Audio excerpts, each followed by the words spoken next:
lamang mga shopping malls kag dalagko nga mga business kag commercial building ang plano nga tukuron sa kapin 52 ka hektarya nga propiedad sa Mega World sa Old Iloilo Airport sa distrito sa Mandurriao.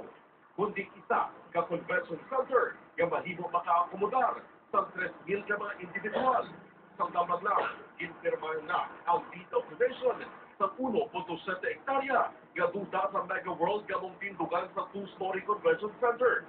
Yara man ang presensya ni Senator Franklin Drilon nga nagpasalig ng 450 milyones pesos nga pondo gikan sa PDAF agud ponduhan ang konstruksyon. Mangin atraksyon sa turismo ang convention center. Ilabi pa nga may international flights na.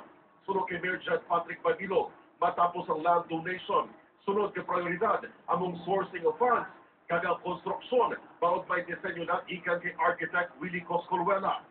Total budget is 450 million for the convention center. So, with the land component, although maginhatag, the land siguro would cost about 100 million.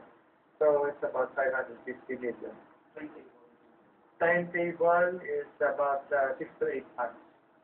Ang convention center ang preparasyon man sa syudad para sa plano nga pag-host sa Pungsod Pilipinas sa Asia Pacific Economic Council meeting sa tuig 2015. Reggie Adoso, TV Patrol Panay, una sa balita.